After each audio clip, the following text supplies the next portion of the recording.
장이 탈출했다면 바로 눕고 힘을 빼고 지그시 눌러주세요. 장이 들어가지 않는다면 이 영상을 놓치지 마세요.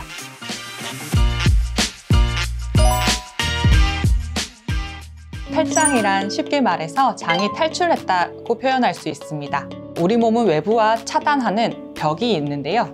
그 벽에서도 약해진 틈이 있고 엄마와 연결되어 있던 배꼽이라던가 아니면 우리 남자분들 같은 경우에는 음낭이 밖으로 나와 있기 때문에 서해부라던가 아니면 대퇴부 그리고 이전에 수술했던 부위처럼 약해진 틈이 생길 수밖에 없고 그 틈으로 장기들이 밖으로 튀어나오는 경우가 있는데 이를 탈장이라고 합니다.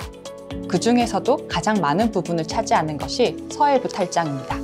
평소에는 평평하던 곳이 어느 날 갑자기 툭 튀어나왔다고 병원으로 내원하시는 분들이 있습니다.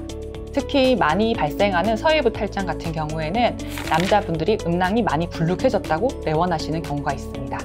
탈장은 복압이 지속적으로 상승하는 경우에 많이 생깁니다. 우리는 평생 복압이 높은 상태를 유지하면서 살아갑니다.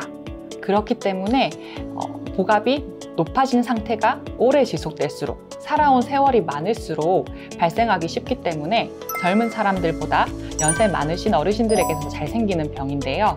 최근에는 평균 연령이 높아짐에 따라서 어르신들이 많이 내원하시고 있습니다. 그리고 꼭 어르신뿐만 아니라 요즘에는 젊은 사람들에게서도 많이 발생하게 되는데요. 아마도 요즘에 몸짱 열풍 때문에 운동을 많이 하시는 분들이 계시죠. 배에 많이 힘이 들어가기 때문에 탈장이 생기는 경우가 왕왕 있습니다. 그리고 나이뿐만 아니라 특정 행동을 계속 반복하거나 아니면 특정 직업을 가지고 계신 분들에게서도 탈장이 생기는 걸 볼 수 있는데요. 무거운 물건을 많이 들고 반복해서 나르는 경우 아니면 반복적으로 기침을 하는 경우에 생길 수도 있고 성악을 하면서 배에 힘을 많이 주시거나 하는 직업을 가지신 분들에게서도 많이 발생하게 됩니다. 그리고 이전에 수술했던 분들 같은 경우에는 한번 칼을 넣었었던 부분이 다시 붓는다고 하더라도 태어났을 때처럼 완전히 붓는 게 아니기 때문에 그 틈을 통해서 탈장이 발생하기도 합니다. 아닙니다. 모든 경우에 응급수술을 요하진 않습니다. 만약에 튀어나온 장이 다시 들어간다면 그것은 응급수술이 아니라 외래로 내원하셔서 상담을 하시면 좋겠습니다. 먼저 장이 튀어나온다면 제일 먼저 편편한 자리를 찾으시고 누워주세요.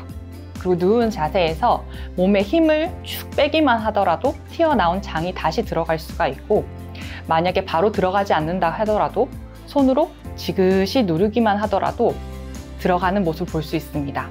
들어갔는지 안 들어갔는지 궁금하시다면 이건 쏙 들어가는 느낌이 들기 때문에 걱정하지 않으셔도 될 것 같습니다. 만약에 들어가지 않고 장이 그대로 모양이 유지되고 있다면 그리고 심지어 아프다. 그거는 빨리 응급실로 오셔서 응급수술을 해야 합니다. 끼어서 들어가지 않는다는 거는 튀어나온 장에 혈류가 공급되지 않는다는 것이고 혈류가 가지 않는다면 장이 썩거나 튀어나온 장기들이 썩을 수 있어서 큰 수술로 발전할 수 있기 때문에 빨리 내원하셔서 응급수술을 할 수 있을지 아니면 다시 탈장을 넣을 수 있는지 확인해 보셔야 합니다. 그리고 장이 다시 들어가서 응급실로 내원하지 않아도 되는 경우에 환자분들이 장이 들어갔으니까 저는 수술하지 않아도 되나요? 라고 물어보는 경우가 있는데요. 특히 성인 탈장의 경우에는 탈장의 크기가 점점 커져갈 것입니다. 당장 응급수술을 하진 않아도 되지만 커지는 탈장 때문에 일상생활에 불편함을 느끼는 경우가 많기 때문에 내원하셔서 수술 일정을 잡는 것이 좋겠습니다. 탈장 수술의 목표는 약해진 틈을 찾고 그 틈을 막아서 장기가 탈출하는 것을 막아주는 것을 말하는데요.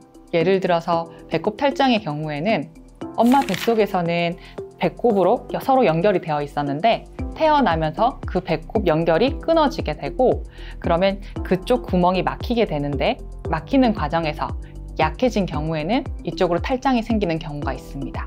그리고 가장 많은 비중을 차지한다고 말씀드렸던 서해부 탈장의 경우에는 특히 남자분들 같은 경우에 그쪽으로 정관이 지나가게 되는데 매우 복잡한 구조물들을 가지고 있기 때문에 그 구조물들을 다 파악하고 조심스럽게 박리해서 수술을 해야 합니다. 그렇지 않은 경우에는 불임을 유발할 수 있기 때문에 특히 젊은 남자분들은 더욱더 조심해서 수술을 해야겠죠. 탈장 수술을 하는 방법에는 크게 세 가지로 나눠볼 수 있는데요. 첫 번째는 전통적인 절개법이 있습니다. 절개법의 경우에는 탈장된 부위 바로 위의 피부를 절개해서 탈장된 부위를 찾고 약해진 틈을 인공막으로 메꾸거나 근육이나 인대를 봉합해서 하는 수술을 얘기를 합니다. 두 번째는 복강경을 사용해서 하는 탈장 수술을 말씀드릴 수 있습니다. 복강경 수술의 경우 절개법보다 수술적 기법이 더 어렵지만 우리 순천향 서울병원 탈장센터에서는 허경일 교수님 계십니다. 허경일 교수님께서는 국내 최초로 복강경 탈장 수술을 하셨던 분이고 2003년부터 현재까지 약 2,500내의 탈장 복강경 수술을 하고 계시기 때문에 많은 노하우들이 축적되어 있습니다. 그렇기 때문에 많은 환우분들이 찾아주고 계십니다. 마지막으로 로봇을 사용한 탈장 수술을 말씀드리겠습니다.